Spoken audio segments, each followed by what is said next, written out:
क्या हुआ जब एक पिता ने अपनी 3 दिन की बच्ची को रेल की पटरी पर छोड़ा और 21 साल बाद जब वो उससे पुनः मिला तो सभी के रोंगटे खड़े हो गए। इस घटना की शुरुआत करने से पहले सभी लोग श्रद्धा से कमेंट बॉक्स में हर हर महादेव जरूर लिखें। साथ ही हमारे चैनल को सब्सक्राइब करके बेल आइकन को जरूर प्रेस कर ले। यह सत्य चमत्कारी घटना है राजस्थान के अजमेर शहर की।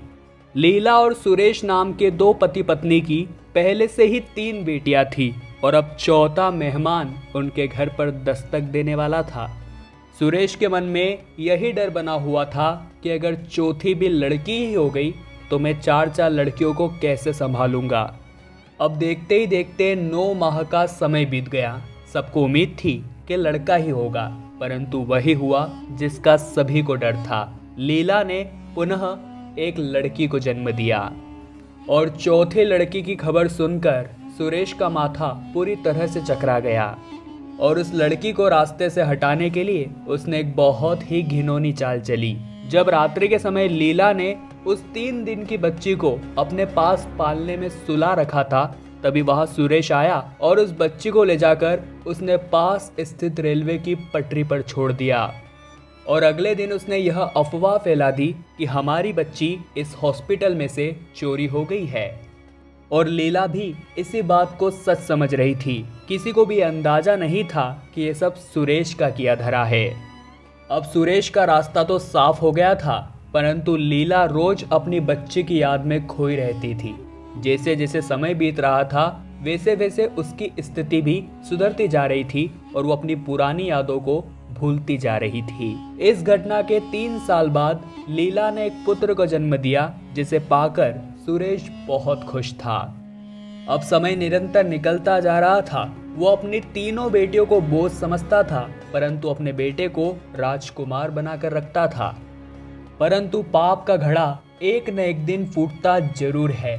इस घटना के 21 साल बाद जब वो अपनी एक बेटी का रिश्ता करने के लिए अजमेर से अलवर जा रहे थे, तब उनकी जिंदगी में एक बहुत बड़ा तूफान आया। उस ट्रेन में उन्हें एक 20 से 21 साल की लड़की मिली जो चिल्ला चिल्ला कर खाने पीने का सामान बेच रही थी। उसकी शक्ल हूबहू लीला से मिल रही थी। लीला ने उसे अपने पास बुलाया और उससे प्रश्न किया कि तुम कौन हो। तब उसने जवाब देते हुए कहा, मैं बचपन से ही इस रेलवे स्टेशन पर पली बड़ी हूँ।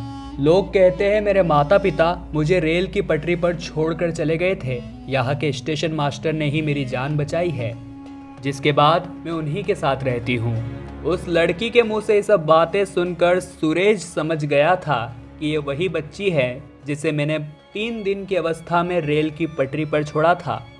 उसे जिंदा देखकर उसके होश उड़ गए, परंतु उसने अपना मुंह बंद रखा। इतने में ही लीला ने उस लड़की के गले पर वो निशान देख लिया जो उसने उसकी चौथी नवजात बच्ची के गले पर देखा था और उसे विश्वास हो गया कि यह तो मेरी वही बच्ची है जो 3 दिन की अवस्था में अस्पताल से चोरी हो गई थी। वो चिल्ला चिल्ला कर खुश होकर सुरेश को ये बात बताने लगी, जिसके बाद शर्म के मारे सुरेश भी वहीं पर फूट फूट कर रोने लगा और उसने लीला को सारी सच्चाई बताई कि हमारी बच्ची कभी गुम नहीं हुई थी। मैं चौथी बच्ची का भार नहीं उठा सकता था, इसलिए मैं इसे रेल की पटरी पर छोड़ आया था। जिसके बाद सुरेश ने उस लड़की के पैर पकड़कर उससे माफी मांगी, परंतु उसने उन्हें माफ नहीं किया। लीला ने भी उस व्यक्ति से अपना रिश्ता तोड़ दिया जिसने मात्र 3 दिन की बच्ची को रेलवे की पटरी पर छोड़ने की हिम्मत दिखाई थी। वास्तव में दोस्तों बड़ी ही विडंबना है, भारत में बेटियों को बोझ क्यों समझा जाता है। इंसान को ये बात समझनी चाहिए कि अगर बेटियां नहीं होगी तो हमें बेटे भी कहां से मिलेंगे। इस घटना को लेकर आप क्या विचार रखते हैं, हमें नीचे कमेंट बॉक्स में जरूर बताइएगा। वीडियो को लाइक करें और कमेंट बॉक्स में हर हर महादेव लिखकर चैनल को सब्सक्राइब करना ना भूलें। सब्सक्राइब के साथ ही बेल आइकन को अवश्य दबाएं। अभी के लिए आप सभी दर्शकों को हर हर महादेव।